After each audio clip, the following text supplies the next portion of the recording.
तत्वों का आवर्त वर्गीकरण, इस सेशन में आप लोगों का स्वागत है। हम लोग इस सेशन में प्रश्न और उत्तर देख रहे हैं। जैसे हम लोगों ने इससे पहले वाले सेशन में थोड़े से प्रश्न और उत्तर देखे थे, आज फिर थोड़े से और प्रश्न और उत्तर देख रहे हैं। और ये जो हमारा सेशन है वो इस चैप्टर के लिए ये हमारा लास्ट सेशन है, और इसके बाद जो होगा हमारा एक नया चैप्टर स्टार्ट होगा। चलिए थोड़े से प्रश्न और उत्तर देखते हैं। आज का जो पहला प्रश्न है वो है, किस तत्व में दो कोश हैं तथा दोनों इलेक्ट्रॉनों से पूरित हैं? ऐसा अभी तक हम लोगों ने कोई भी प्रश्न डिस्कस नहीं किया। तो आप ये देखिए, उन्होंने ना तो हमें परमाणु संख्या बताई, ना हमें उस तत्व का नाम बताया, बस ये बताया कि उसमें दो कोश हैं और दोनों इलेक्ट्रॉनों से पूरित हैं। तो इसका मतलब हुआ दो कोश कौन से हुए? एक हुआ के और एक हुआ एल। के में अधिकतम संख्या इलेक्ट्रॉनों की क्या होती है? 2। एल में इलेक्ट्रॉन की अधिकतम संख्या क्या रहती है? 8। तो के में 2 हैं, एल में 8 हैं, तो टोटल इलेक्ट्रॉन कितने हो गए? 10। तो ये 10 किसकी परमाणु संख्या है? ये है नियॉन की। तो इसका मतलब वो इनर्ट गैस जो हमने पढ़ा था, अक्रिय जो गैस है, वो उसी में से ही है। तो जैसा मैंने इससे पहले वाले सेशन में ही कहा था कि कुछ कॉमन चीजों को आप कोशिश करें याद रखें। जैसे हमारे हेलोजन आ जाते हैं, ये क्लोरीन, फ्लोरीन, ब्रोमीन वाला, या हमारा फर्स्ट ग्रुप आ जाता है हाइड्रोजन, लिथियम, सोडियम, पोटेशियम, या हमारा सेकंड ग्रुप आ जाता है बेरिलियम वाला। तो ये थोड़े से कॉमन चीजें आप अपने फर्स्ट, सेकंड, थोड़ा सा थर्ड ग्रुप का, और इधर सेवेंथ और एट्थ, ये थोड़े से नाम याद रखें क्योंकि इस पे काफी प्रश्न पूछे जाते हैं। दूसरा एक और हमारा प्रश्न है, किस तत्व में इलेक्ट्रॉनिक विन्यास 282 है? अब आप देखिए 282, इसका मतलब उसकी परमाणु क्रमांक क्या हो गया? 2 + 8 + 2 मीन्स 12। तो इलेक्ट्रॉन की संख्या कितनी हो गई? 12। 12 परमाणु संख्या किसकी है? मैग्नीशियम की है। तो ऐसे है, थोड़ा सा हमें याद करने पड़ेंगे कि किसकी कितनी परमाणु संख्या होती है। एक और प्रश्न देखते हैं, दूसरे कोश में पहले कोश से दुगने इलेक्ट्रॉन है। अब देखिए, ये आपका ये चेक कर रहे हैं कि आपको याद है कि के में कितने होते हैं इलेक्ट्रॉन अधिकतम, मैक्सिमम, एल में कितने होते हैं, एम में कितने होते हैं, ये हमने देखा, सीखा है। और हमने शेल्स का भी हमने एक 2n² से हमने ये भी निकाला था कि कितने इलेक्ट्रॉन हो सकते हैं। तो ये सब आपका एक, अब जो नॉलेज आपने ऐसे सीखी, अब उसको दूसरे वे में पूछ रहे हैं कि वो सिर्फ हमें बता रहे हैं कि पहले जो कोश है उसमें कितने हैं, दूसरे में कितने हैं। अब आप खुद कैलकुलेट करें कि कितना परमाणु संख्या वो किसकी होगी। अब हमारा पहला कोश 2 है, में 2 होते हैं, और दूसरे कोश में वो कह रहे हैं दुगने। इसका मतलब क्या हुआ? दुगना, 2 का दुगना हो गया 4। और तो इसका मतलब है दूसरे कोश में कितने हो गए? 4। पहले कोश में कितने थे? 2। टोटल कितना हो गया? 6। यह किसकी परमाणु संख्या है? ऑक्सीजन की। तो यहाँ पर आपको ये थोड़ा सा ध्यान रखना पड़ेगा कि किसकी कितनी परमाणु संख्या होती है। और अगर आपको ये मालूम है तो क्वेश्चन में कोई भी डिफिकल्टी नहीं है। अब वो कह रहे हैं एक परमाणु का इलेक्ट्रॉनिक विन्यास 287 है। तो इन तत्व की परमाणु संख्या क्या है? तो सिंपल है, 287 है तो इसकी परमाणु संख्या कितनी हो गई? 17। तो ये तो आपका बहुत इजी क्वेश्चन हो गया कि हमें मालूम है इन्होंने इलेक्ट्रॉनिक विन्यास लिखा हुआ है, तो इसको जब हम ऐड करेंगे हमें परमाणु संख्या मिल जाएगी। और ये जो है, तो ये किसका है? क्लोरीन का। और अगर ये मैं पूछूं इनका कौन सा ग्रुप नंबर में होगा? ये 7 में, क्योंकि जो बाहर जो हमारा लास्ट में जो हमारा नंबर लिखा होता है वो हमें बताता है कि वो किस ग्रुप का होगा।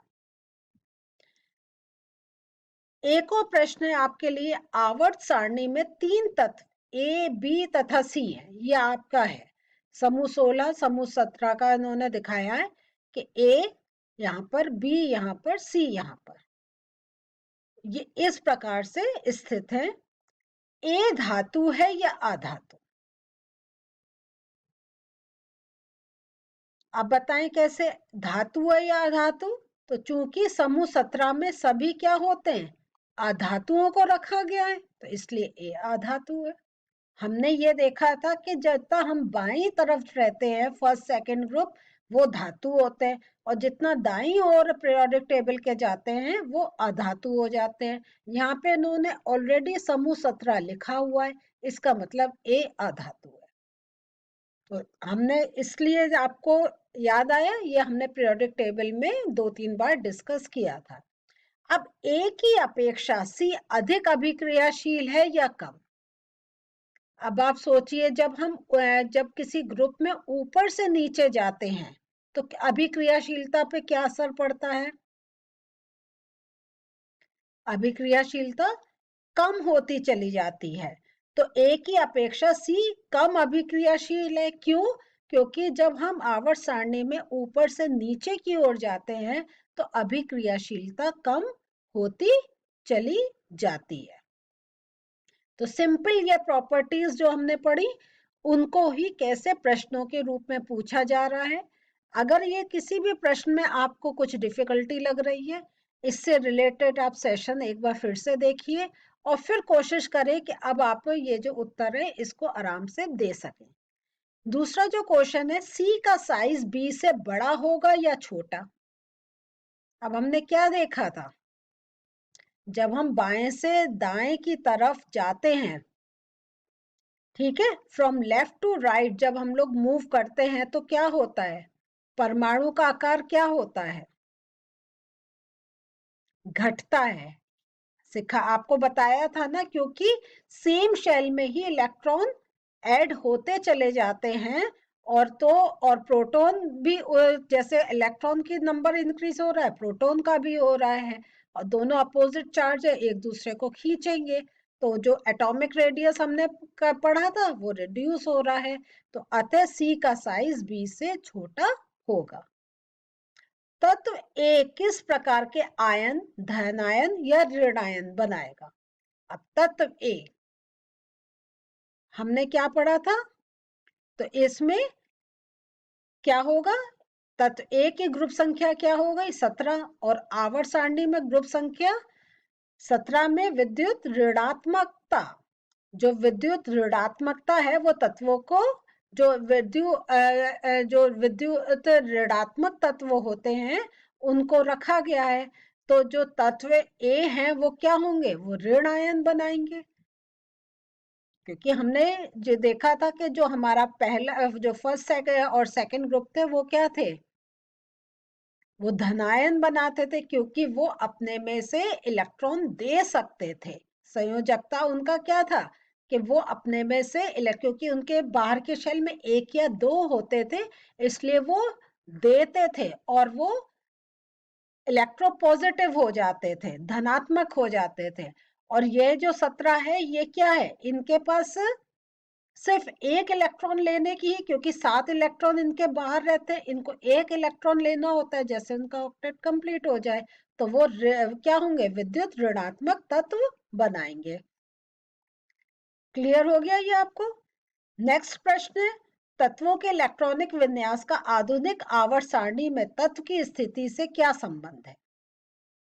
तो तत्वों के इलेक्ट्रॉनिक विन्यास का, जो हमारी मॉडर्न पीरियोडिक टेबल है, उसमें तत्व की स्थिति से क्या संबंध है? तो तत्व के परमाणु संयोजी इलेक्ट्रॉन की संख्या आवर्त सारणी के ग्रुप की संख्या के बराबर होती है। जैसे अगर अभी हम देख रहे हैं क्लोरीन 17, 2, 8, 7, लास्ट में 7 आ रहा है, तो इसका मतलब वो उसका 7th ग्रुप है।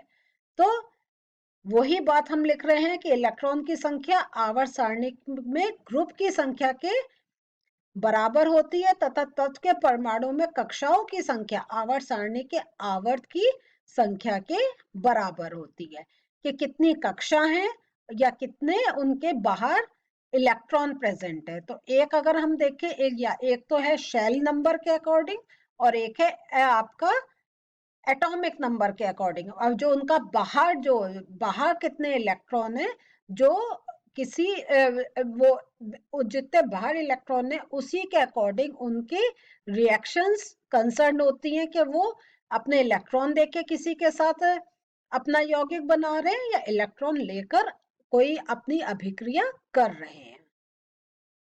अतः किसी तत्व का इलेक्ट्रॉनिक विन्यास जानकर उसकी स्थिति आवर्त सारणी में हमें पता चल सकती है। तत्वों का इलेक्ट्रॉनिक विन्यास का आधुनिक आवर्त सारणी उनकी स्थिति बताता है कि अगर हमें इलेक्ट्रॉनिक विन्यास मालूम है तो ये हमने जैसे 2-3 सेशन से देख रहे हैं कि इलेक्ट्रॉनिक विन्यास मालूम है, हम जो पीरियोडिक टेबल है उसमें एकदम आइडेंटिफाई कर सकते हैं कि वो किस पीरियड में होगा और किस ग्रुप में वो वाला तत्व रखा होगा। तो आज हमने क्या पढ़ा? आज हमने अपने ये जो हमारा तत्वों का जो हमने ये जो पढ़ा पीरियोडिक टेबल के बारे में जो हम लोगों ने पढ़ा, उसमें हमने पहले तो उसका पूरा लेसन को समझा कि कैसे हमें ये जो इनका वर्गीकरण हुआ, तत्वों का वर्गीकरण हुआ, कैसे उसको पूरी सारणी के अंदर रखा गया और धीरे धीरे जो हमारी आधुनिक जो है पीरियोडिक टेबल उसमें कैसे जो हमारी परमाणु संख्या जो एटॉमिक नंबर है उससे धातुओं को या हम कहें जो तत्वों को ऐसे ऑर्गेनाइज करके रखा कि अगर हमें उसकी पोजीशन मालूम है तो हम उसके गुण बता सकते हैं और अगर गुण मालूम है तो हम उसकी पोजीशन बता सकते हैं। तो इस तरीके से हमें तत्वों की जानकारी बहुत अच्छी तरीके से हो गई। मुझे पूरी उम्मीद है आपको चैप्टर ये बहुत अच्छी तरीके से समझ में आया होगा। इसके प्रश्न और उत्तर कहीं भी आपको कोई डाउट है आप हमसे पूछ सकते हैं और खुद अगर कोशिश करें तो एक बार फिर से जो पार्ट समझ में आया उतना सेशन फिर से देखें और इस चैप्टर को पक्का करें। अगले सेशन में फिर एक नए चैप्टर के साथ मिलते हैं। तब तक पढ़ते रहिए ध्यान से अपना और मेहनत करते रहिए। बाय।